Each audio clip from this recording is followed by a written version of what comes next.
My name is Oliver, and I'm 28. For most of my life, I've been the odd one out in my family. You know, the person nobody remembers to text, the one cropped out of group pictures, the one they call when they need a ride or a favor but forget when it actually matters. I grew up with a mom who had a sharp tongue and a memory that only worked when it suited her. She could recall every mistake I ever made, but somehow forgot every award I won, every time I helped her, every birthday card I saved for her. My sister Ava learned early on that playing the perfect role got her everything. She smiled, charmed, got good grades, and was treated like royalty. I was the opposite, quiet, skeptical, too honest for my own good. That didn't mesh well with our family's culture, where smiles were currency and truth was a liability for years. I tried to earn my place. I brought dishes to dinners I wasn't invited to, gave gifts at birthdays where no one noticed me, and offered compliments to relatives who never got my name right. At first, I played along, thinking if I tried hard enough, they'd finally see me. But by the time I hit 25, the illusion shattered. I realized my efforts changed nothing. My spot at the table would never be permanent. Still, there's a stubborn hope that lingers. No matter how much you know better last Thanksgiving, I debated whether to show up.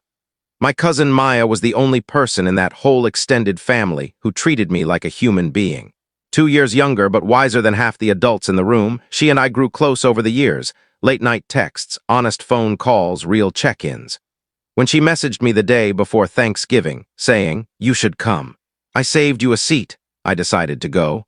Maybe just for her it'd be worth it. I drove 40 minutes to my uncle's house where Thanksgiving was always held. Picture-perfect suburbia. Manicured lawn, tacky inflatable turkeys in the yard, and the unmistakable smell of butter, food, and tension wafting from the open door. I parked 3 houses down, as usual, because my uncle's driveway was always full by the time I arrived. Clutching a bottle of wine, I climbed the front steps, knowing no one would care about my contribution. Through the door, I saw them. My mom, my aunt, my sister, my uncle. Laughing, chatting, acting like they were posing for a wholesome family magazine. I didn't expect a warm welcome, but what happened next wasn't just cold. It was calculated. As I reached for the doorknob, the door swung open, and there was my Uncle Ron, blocking the entrance like a human barricade. No smile, no greeting, just a cold stare and the words, "You're not family anymore, Oliver, you need to leave." I thought he was joking at first. I even chuckled, waiting for the punchline. But he didn't budge. Behind him, I saw my mom, 2 seats down at the table where a place card with my name sat. She was laughing, clinking glasses with Ava's friend, a guy I'd met maybe twice. My seat had been given away before I even stepped inside. "I'm serious," Uncle Ron said. "You showing up just causes stress." I blinked. "Causes stress," I repeated.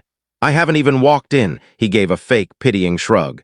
"Let's not make this harder than it needs to be. Go home, okay?" I glanced over his shoulder, locking eyes with my mom. She didn't flinch or call him out.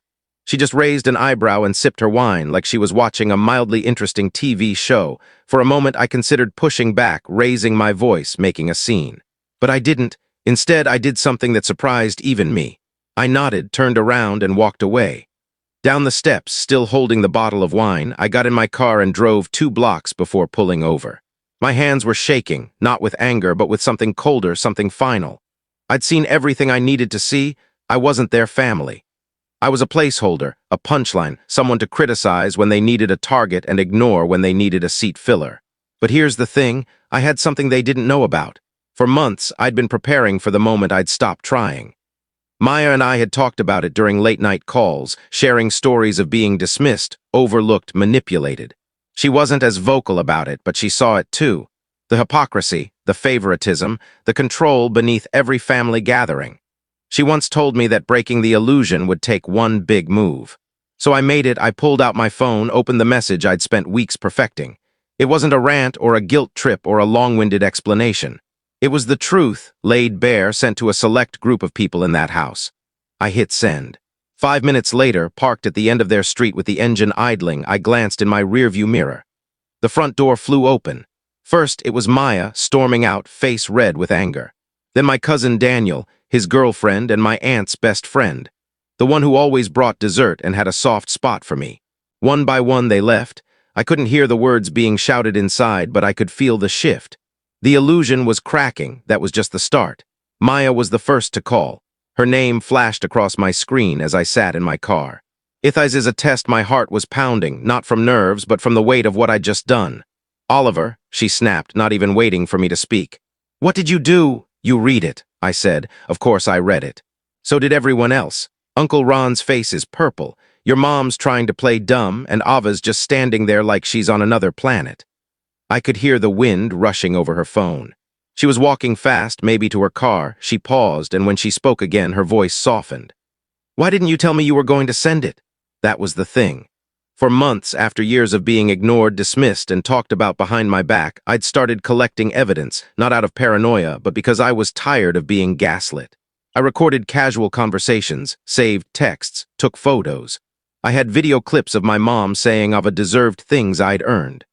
Audio of Uncle Ron claiming I only showed up to family events for handouts, even though I never asked for anything.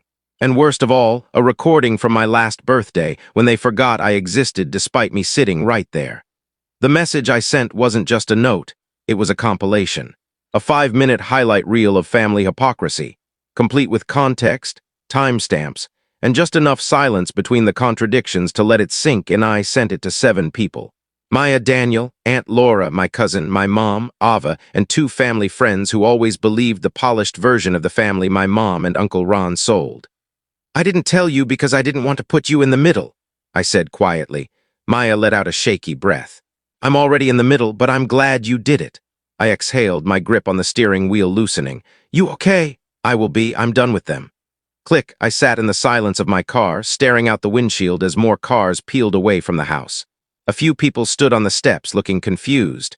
My mom's voice rose above them all, yelling something I couldn't make out. I didn't need to hear the words. I'd heard her version of reality my whole life. The next call was from Aunt Laura. Oliver, she said, breathless. Where are you? Down the street, I said. Stay there, I'm coming. 5 minutes later, she climbed into my passenger seat, her eyes wide, not with anger, but like someone who just walked into a crime scene they didn't expect. I heard it all, she said. Twice. I stayed silent. I didn't know it was that bad, she continued. I knew they could be awful, but I didn't realize how deliberate it was. I looked at her. You really didn't know? She gave a bitter laugh. I saw bits and pieces, but your mom always said you were the problem, dramatic, making things up. I didn't want to believe she'd lie. Didn't lie, I said softly. She edited. Aunt Laura stared at the dashboard. This is going to break the family. Maybe it was already broken, I replied. That night my phone blew up with messages, some angry, some apologetic, some stunned. But the silence from the people who should have said something, my mom, Ava, Uncle Ron, was deafening. No calls, no texts, not a word. Until the next morning when I saw the post my mom, in her usual theatrical style, posted a long Facebook status about betrayal, misunderstandings, and airing private matters for attention. She didn't name me, but the comments made it clear who she meant. People offered sympathy, called me ungrateful, said things like, "You raised him better than that." But something unexpected happened in the thread. Maya commented. So did Daniel. Then Aunt Laura. One by one, people pushed back, calling out the manipulation, the double standards, sharing their own stories of mistreatment or lies. The thread exploded. Some relatives deleted their comments. Some blocked me outright, but for once I wasn't alone. People saw it too. By the weekend, I got a message from Ava's friend. I didn't know they were like that, she wrote. I'm sorry. If I'd known what I was stepping into, I wouldn't have taken your seat. I didn't reply. I didn't need to. The message had been sent, and not just the one in the group chat. For the first time in years, I didn't feel like a ghost in my own story. I felt like the writer, and the story wasn't over yet.